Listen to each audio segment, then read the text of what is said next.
All right, we're back. I got cut off on the last one. There's a 15-minute max on this thing. I hadn't kept my eye on it. Okay, so back to this last point. Allow police to search homes of known drug dealers without a warrant. So as I was saying, a disproportionate number of drug dealers in black neighborhoods. The law-abiding black citizens, they don't want this stuff. They are in favor. They are in favor of police being able to search known drug dealers' home without a warrant. So both groups support that issue. So you can see that just because there is political cleavage within a race, it doesn't mean that it is on every issue. So you see these last 2 points here. That is certainly the case between blacks and whites. All right, shifting gears a little bit, we're gonna. Oh no, we're still on this same issue. So this idea of cleavage. There's also cleavages within races. So blacks, we know, are liberal, but Caribbean blacks are conservative. Why would Caribbean blacks be conservative and the blacks within America who have not come from the Caribbean be liberal? One scholar put it this way: in the Caribbean, blacks were given their freedom sooner. They've run businesses. They've seen what it takes to survive on their own, and they have a different outlook than that, where they had freedom and liberty and could just do what they want. And so that has made Caribbean blacks conservative, whereas blacks who went through the discrimination and then the slavery and then discrimination after slavery depended upon government programs because of the discrimination to make ends meet, and that was the view. Hispanics tend to be liberal. Remember, they're Catholic. A lot of Hispanics are Catholic. But Cuban Hispanics tend to be conservative. Why? That is because it is believed they lived under a totalitarian communistic regime. Communism is by nature liberal. They despise that ideology, and they have become conservative when they come over to America. This is one of the reasons why you see that Florida is can swing back and forth either way. Between the Democratic president versus the Republican president. So this cleavage within the race is a big deal. Asians, as a group, tend to be conservative. The Japanese are the most conservative of all, but Koreans are the most liberal of all.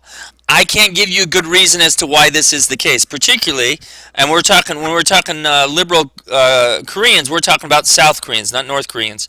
America came over and helped them during the Korean War. They helped them afterwards set up a government, and why they would be liberal. I haven't got a good pulse on that, but the reality is Japanese as a group tend to be conservative, and Koreans tend to be liberal. So here is the liberal conservative scale based on race. Blacks, the most liberal of all within the political ideology. Hispanics, liberal, but not as liberal as blacks. Whites, conservative, but not as conservative as Asians. The blacks, it's most political scientists put it this way. The blacks are the most consistently liberal group within the Democratic Party. They are so liberal that they can almost be taken for granted. They never really are from presidential candidates, but is really an African American, are they going to support the Republican who does not think anywhere near what they think as, quote, a group? And that's just kind of the dilemma they find themselves in today a little bit. Most consistently liberal group within the Democratic Party. All right, sources of political cleavage. Region. We said we were going to talk about region as well. South is more conservative than other regions in the country. The South is also more Democrat, but ironically, it's more conservative. The North is more liberal, but ironically, it's more Republican. So what you have going on here, where region is concerned, the South, even though it's Democrat, tends to vote Republican. a lot of people within it are Democrat, tend to vote Republican just because they're more conservative. They have a hard time in the South being Republican historically, although that's changing a little bit. They have a hard time being Republican since the Civil War, and the Republicans came in and told them, no, you can't do it that way. You've got to treat these people as people because they are people, and so they just have a hard time jumping ship to the party that their great grandfather or great grandfather fought against. The North, on the other hand, is a nice little balance there. It tends to be more liberal, even though they're more Republican, and there's a little bit of that same dynamic going on. Although they belong to the party that their great grandfather belonged to in the Civil War. Why does it matter? Why does it matter? It matters because of electoral votes. Presidential candidates who don't win some southern states don't become president. Very, very few exceptions to that. You've got to break into the deep South. Otherwise, you just don't get the electoral votes that you need to become president. As we'll see in later lectures, certain states almost always vote, like we've already given you one example, certain states almost always vote Republican, other states almost always vote Democrat, and the South traditionally votes Republican almost every time.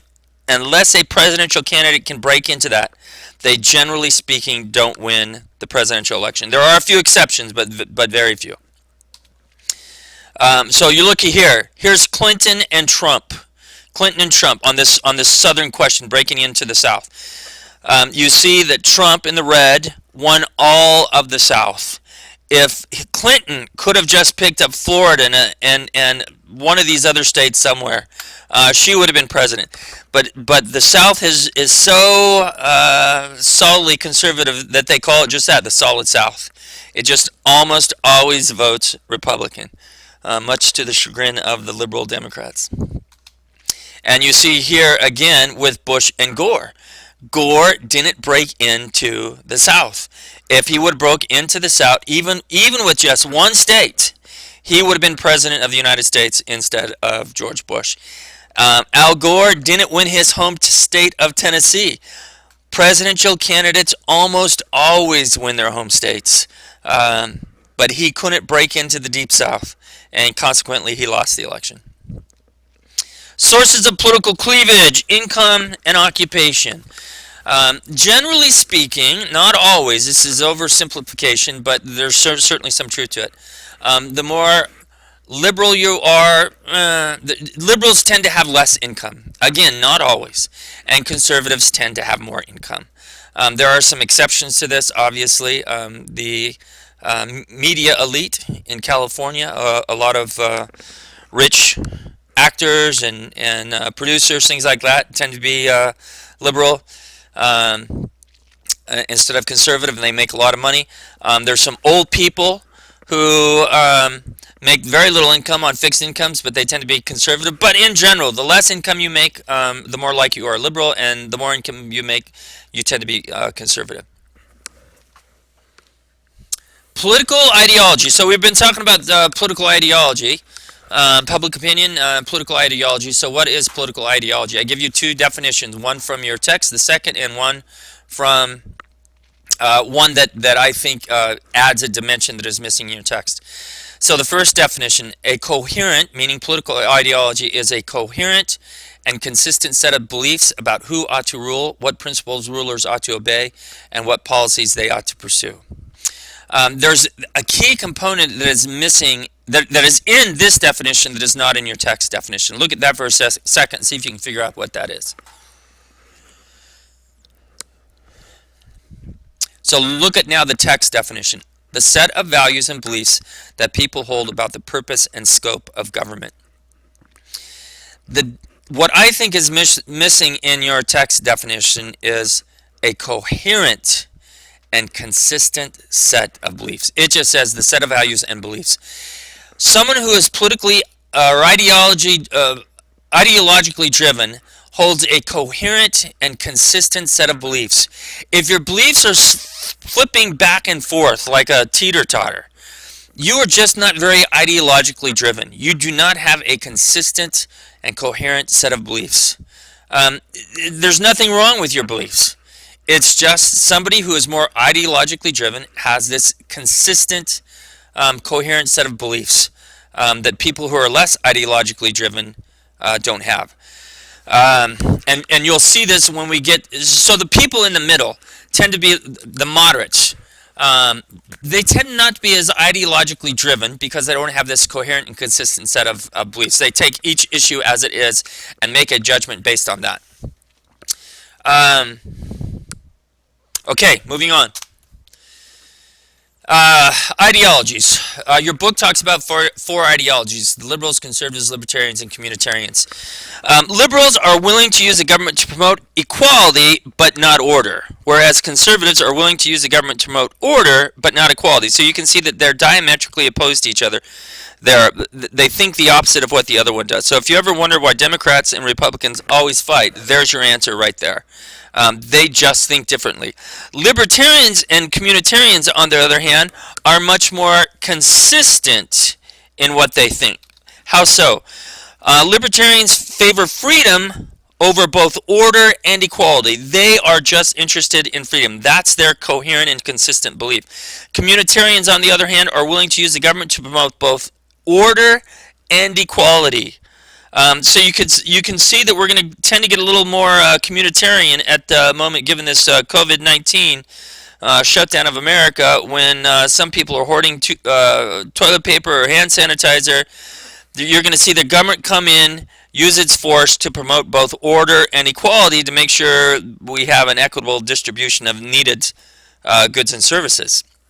So sometimes events will occur that will change our view of what's going on currently in the country. Usually we're right here. We're right here on the liberals and the conservatives. Although there's always some people here and there's some people here. But what you're going to see happening, you're going to see people going to the more communitarian point of view, particularly those people who don't have the supplies they need. All right. Here is that same dynamic. This chart comes from your book. So you can see the liberals up here. They favor equality, less interested in freedom. Conservatives favor order, less interested in freedom. Whereas libertarians, they favor both freedom and freedom. They want freedom. They want the government to just kind of stay out of our way. And communitarians, they want order and they want equality. That's how it works for them. Okay, so what we're going to do here in the next segment is we're going to take a look at some of these charts and tell you what they mean.